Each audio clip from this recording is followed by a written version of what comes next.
세상에는 뜻대로 되지 않는 일들이 많을 뿐더러 전혀 예기치 않았던 일이 자주 일어나곤 합니다.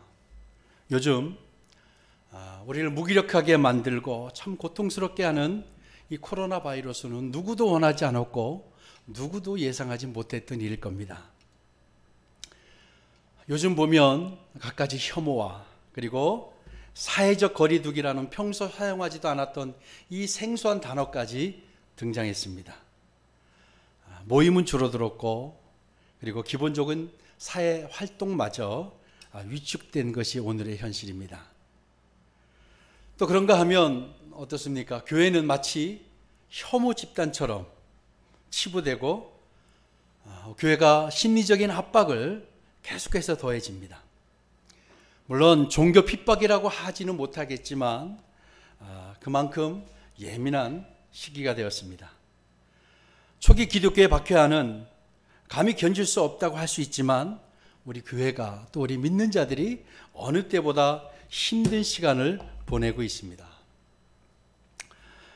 이렇게 코로나 바이러스가 우리에게 왔기 때문에 온 세상이 아파하고 있습니다. 그런데 우리가 이 시기에 우리의 죄가, 우리가 죄로 오염되고 타락한 것, 우리 영혼이 죽어가고 있고 무너져 있는 현실을 우리가 돌아봐야 되지 않을까 이런 생각도 하게 됩니다. 인간은 하나님의 형상을 따라 지음받았습니다. 그래서 인간은 하나님이 요구하시는 법을 지켜내야만 하는 존재로 창조되었기 때문에 그렇게 살아야 한다는 의미입니다. 그것이 지켜지지 않았을 때 하나님은 항상 진노하셨습니다. 하나님의 진노는 악을 향한 그분의 정당한 반응이라고 할 수 있습니다. 하지만 사탄은 지금도 우리에게 진노는 없다 이렇게 속이고 있습니다. 그렇게 미혹하고 유혹합니다. 그런가 하면 우리들 마음대로 즐겁게 살다가 가라 이렇게까지 우리를 유혹하고 있습니다. 급기야 우리 인간들이 어떻습니까? 윤리와 도덕마저도 자기들의 쾌락 지수에 수시로 낮추며 살아온 것이 현실입니다. 그렇게 인간들은 엽기적인 존재로 변했다고 해도 과언이 아닙니다. 우리 일상에 벌어지고 있는 모든 재앙들, 우리가 그동안 경험했던 모든 재앙들 다 이와 무관하지 않다는 사실을 우리가 생각해 봐야 됩니다. 바로 무차별하게 살았던 인간의 결과물을 우리는 늘 온몸으로 맞으며 살아야 했습니다. 이번 코로나19 사태가 누구의 잘못이냐, 누구로부터 기인했느냐 이것은 규정하기가 쉽지 않을 겁니다. 그렇지만 우리가 하나님 앞에서 오만하게 살았고 교만하게 살았고 우리가 죄 가운데 살았다는 것은 우리가 자유로울 수 없을 겁니다. 우리는 그동안 그럭저럭 믿음 안에 잘 자랐다고 생각할 수 있어요. 그리고 나름대로 하나님의 말씀을 잘 지켜가면서 하나님의 말씀대로 부단히 살려고 노력했다라고 하지만 그렇게 사는 사람이나 또 그렇게 살지 않았던 사람이나 이런 모든 어려움을 당하기는 매 한 가지라고 생각해서 우리가 당황스러울 수도 있다고 생각을 합니다. 그런데 이런 시기에 분명히 하나님의 뜻이 있다고 저는 믿습니다. 하나님의 작정이 있다고 확신합니다. 우리 믿음의 사람들은 이것을 볼 수 있는 눈이 열려야 됩니다. 여러분 가정과 여러분 모두에게 이런 눈이 열리는 지혜와 계시의 영이 여러분에게 임하는 것을 축원합니다. 성경의 인물 중에 우리가 한 인물을 통해서 우리가 위로를 받게 됩니다. 누구냐면 요셉입니다. 요셉은 여러 형이 있었죠. 형제가 많았습니다. 그런데 그 형제들에게 온갖 시기와 질투를 한 몸에 받았던 것이 요셉입니다. 그래서 형들로부터 애굽의 종으로 팔리게 됩니다. 뿐만 아니라 그가 아무 죄가 없음에도 불구하고 감옥에까지 갇히는 신세로 전락하게 되죠. 그렇지만 그가 감옥에서 고위 관료를 만나고 그로 말미암아 이제 애굽의 왕 앞에까지 가게 되었고 그래서 나라의 큰 흉년의 문제를 해결함으로써 그가 국무총리에까지 등극하게 됩니다.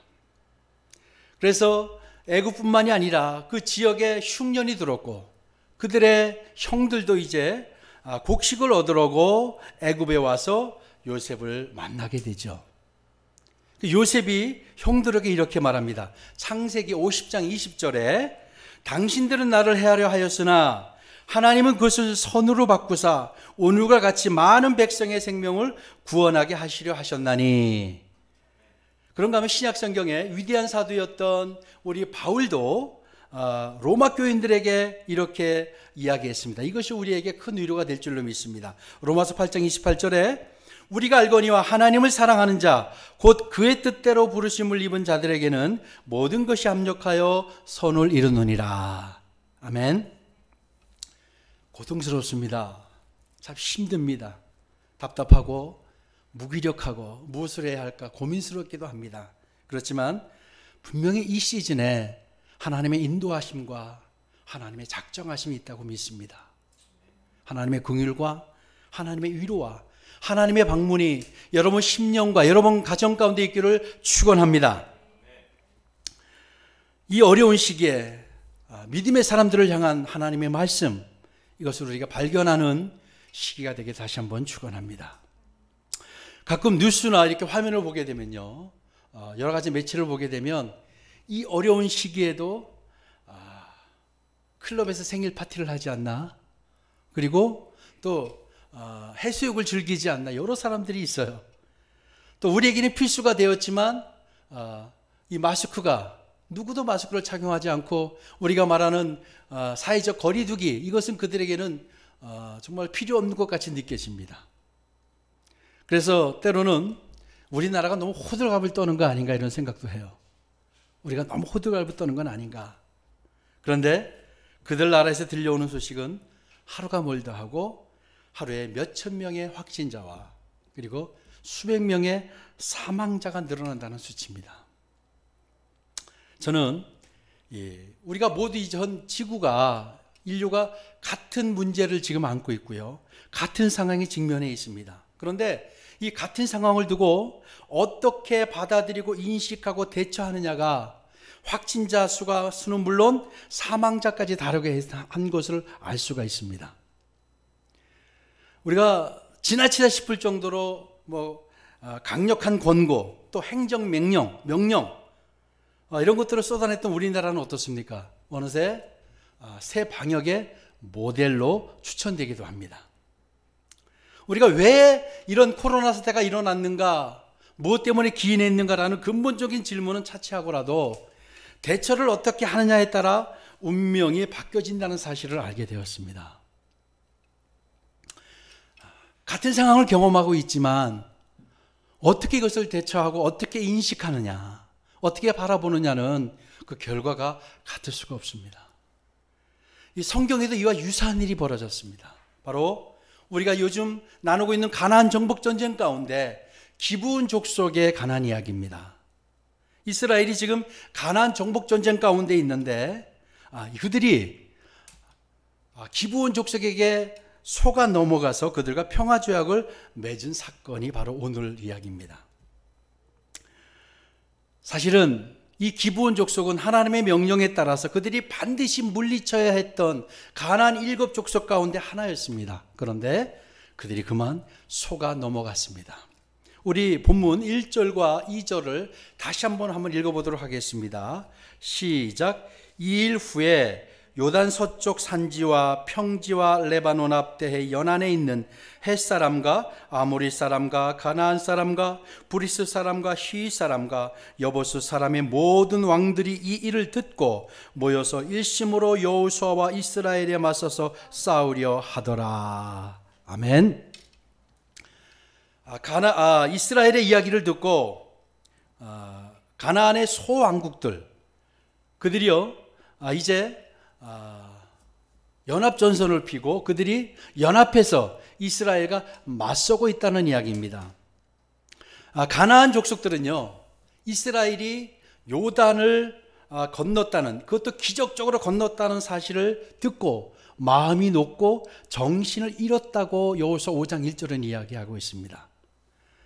가나안 사람들이 볼 때 인정하고 싶지는 않았지만 요단을 정말로 특별한 방법으로 그들이 건넜어요. 그런데 그들 생각에 요단강을 어떻게 건넜을지는 몰라도 정말로 강력했던 난공불락의 여리고 성만큼은 이스라엘이 무너뜨릴 수 없을 거라고 생각했습니다. 그런데 정말로 하나님의 개입으로 그들이 믿을 수 없는 방법으로 여리고성이 무너졌습니다. 그리고 나서 특별히 그들이 아이성을 주목하고 있었어요.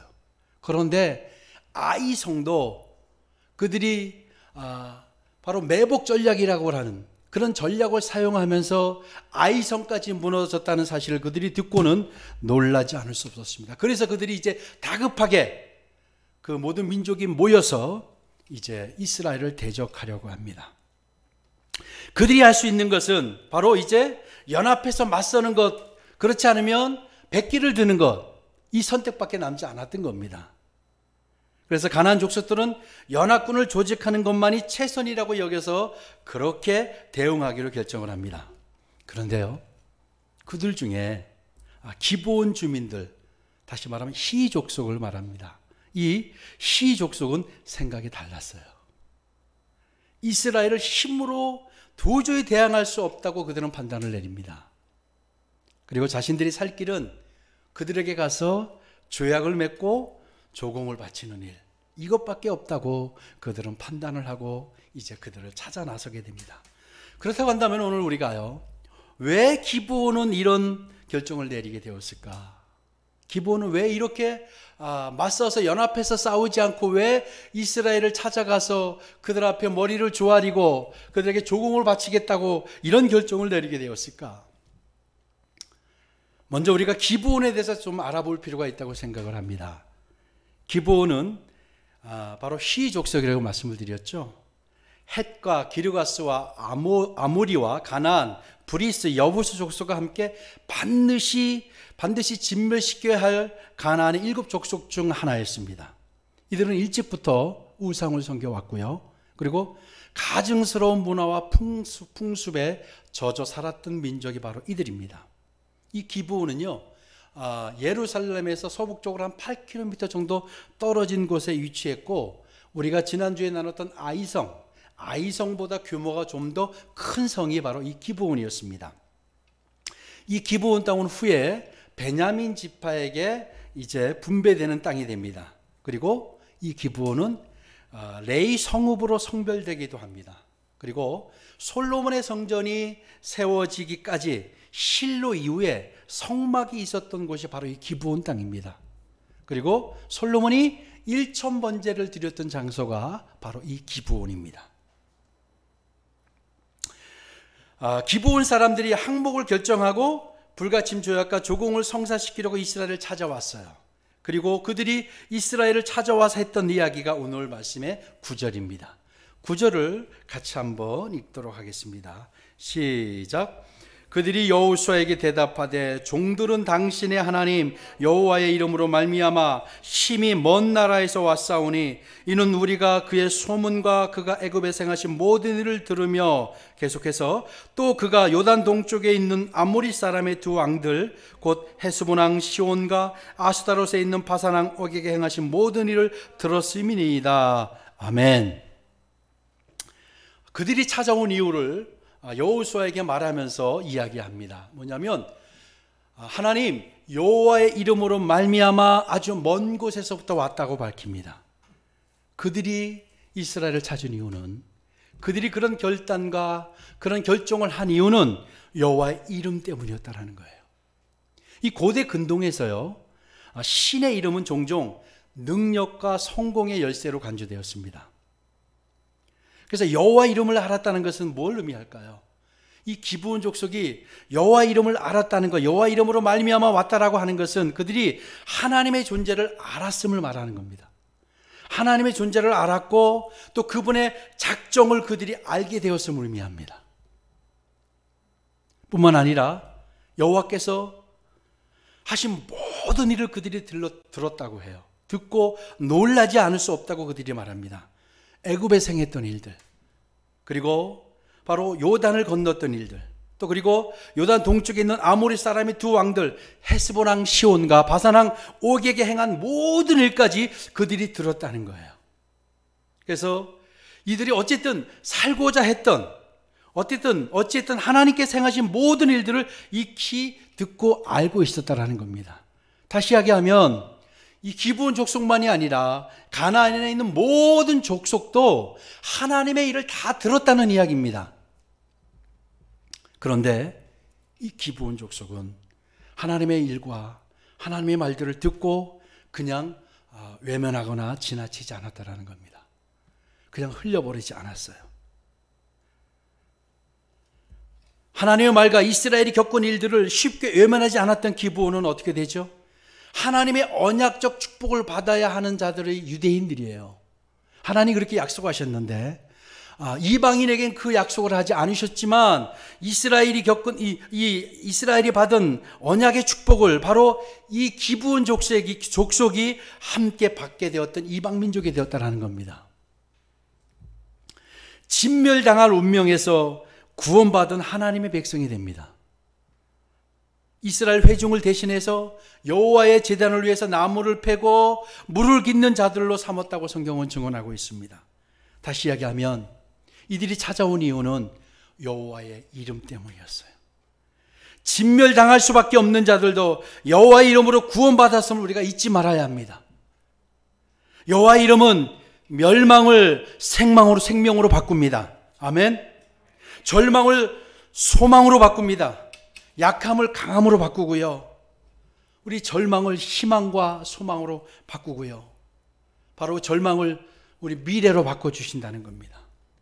여호와의 이름, 우리 요엘서 2장 32절에서도 뭐라고 말씀하고 있는지 아세요? 하나님의 이름을 부르는 자는 바로 구원을 얻으리로다. 아멘. 그들은 여호와의 이름을 알았고요.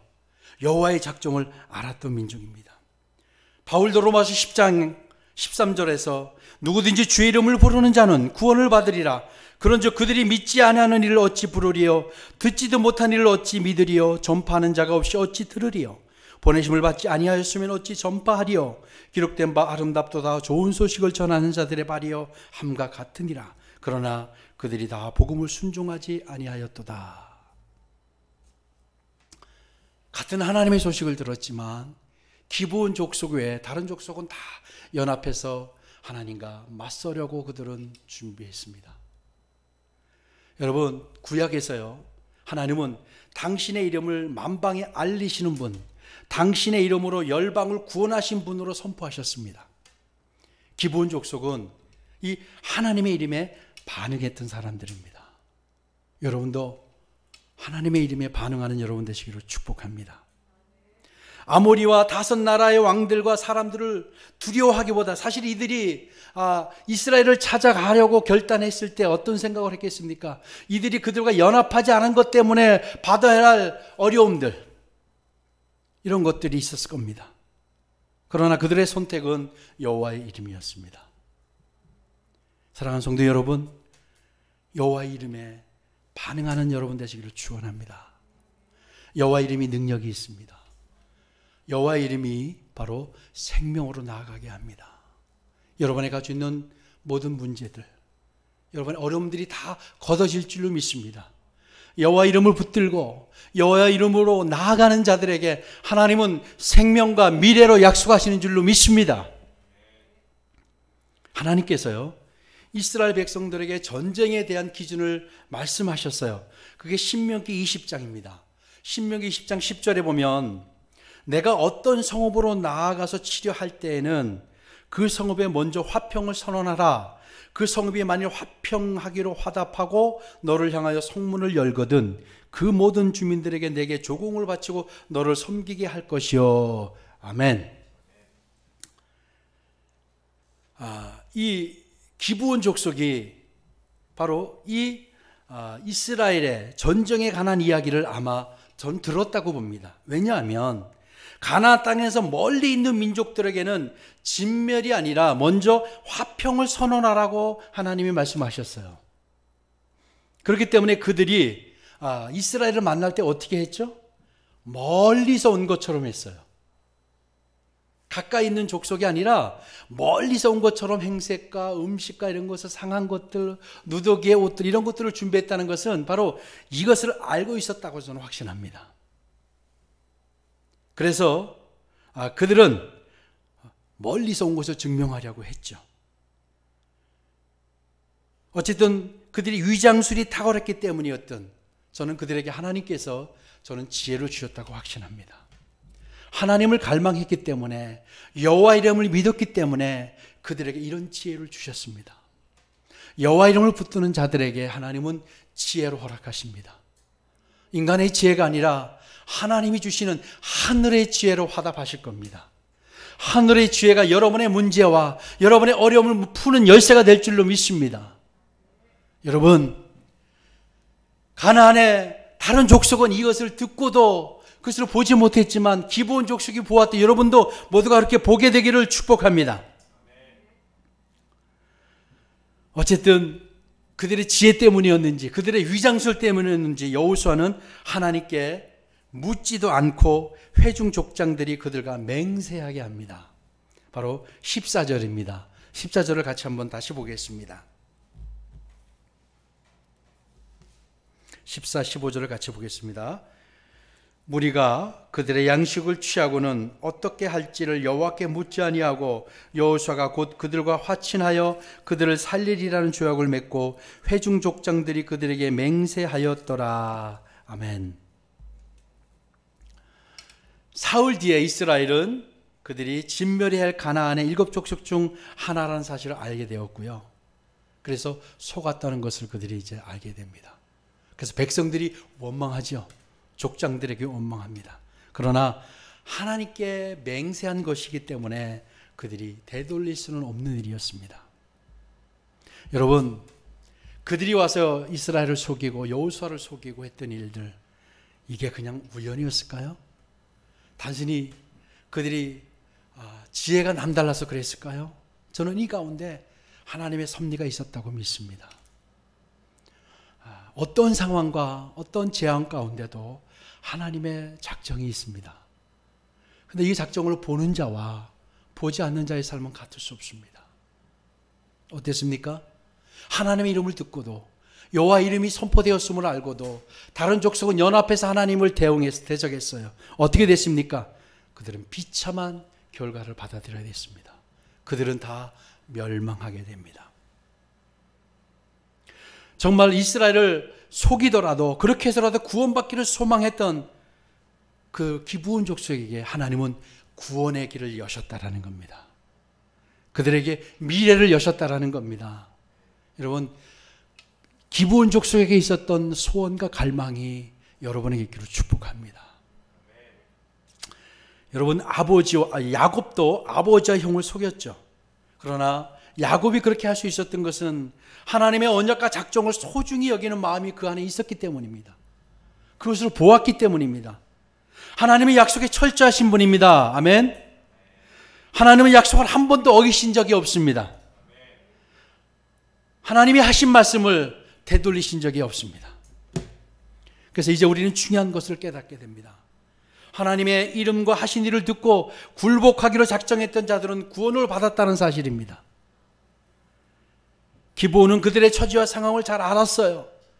그들은 죽음과 삶의 기로에, 선택의 기로에서 하나님의 이름을 선택하는 결과를 그들은 결정을 내리게 됩니다. 이것이 멸망해서 생명으로 옮겨지는 결정이었습니다. 저는 우리의 문제도 이와 다르지 않다고 생각을 합니다. 여러분, 생명으로 나가길 원하시죠? 여러분 안에는 모든 문제들이 걷어지고 모든 문제가 풀리기를 원하시죠? 하늘의 소식들이 여러분 안에 들려오기를 원하시죠? 그렇다고 한다면 하나님을 소원하세요. 하나님을 갈망하시길 축복합니다. 기브온 족속의 영안이 열리기를 여러분에게 축복합니다. 그래서 그들은 하나님께 구원을 약속받게 되었습니다. 하지만 듣고도 연합해서 대적했던 5 족속은 멸망하게 비참한 죽음을 맞아야 했고, 여러분, 이제 우리 안에 닥친 상황들, 앞으로 어떤 일이 우리의 삶 가운데, 우리의 인생 가운데 펼쳐질지 모릅니다. 그러나 모든 일에는 하나님의 뜻과 작정이 있음을 여러분 보시기를 축원합니다. 이번 코로나 사태를 통해서 여러분 어떻게 인식하고 어떻게 대처하느냐 여러분에게 달려 있습니다. 저는 이렇게 소망합니다. 이번 기회를 통해서 하나님보다 더 높아진 것이 있다면 낮아지기를 축복합니다. 여러분의 오만과 교만을 이제 무너뜨리기를 축복합니다. 하나님의 이름과 말씀보다 세상의 성공과 쾌락에 더 귀 기울였다고 한다면 회개하는 기회가 되기를 축복합니다. 참 무기력할 수 있습니다. 힘들어요. 무엇을 해야 할지. 그러나 이럴 때 우리가 더 하나님께 가까이 가고 하나님을 더 갈망하는 기회로 삼으시길 축복합니다. 여러분의 선택과 여러분의 결정이 여러분의 지금의 운명, 앞으로의 운명과 미래를 결정하게 됩니다. 그래서 기브온 족속의 축복이 여러분 가운데 다 임하기를 축복합니다. 여러분의 영안이 열리기를 축복합니다. 여러분 심령과 여러분 가정 가운데 계시와 지혜의 영이 다 부어져서 모든 여러분에게 새 영이 부어지고 새로운 기름 부음이 있기를 축복합니다. 그래서 지금의 상황을 하나님의 눈으로 여러분 다 바라보셨으면 좋겠어요. 힘들고 어렵지만 이겨냅시다. 하나님의 작정이 있습니다. 아멘. 우리 같이 한번 조용히 기도하기를 원합니다. 우리 같이 한번 기도합시다.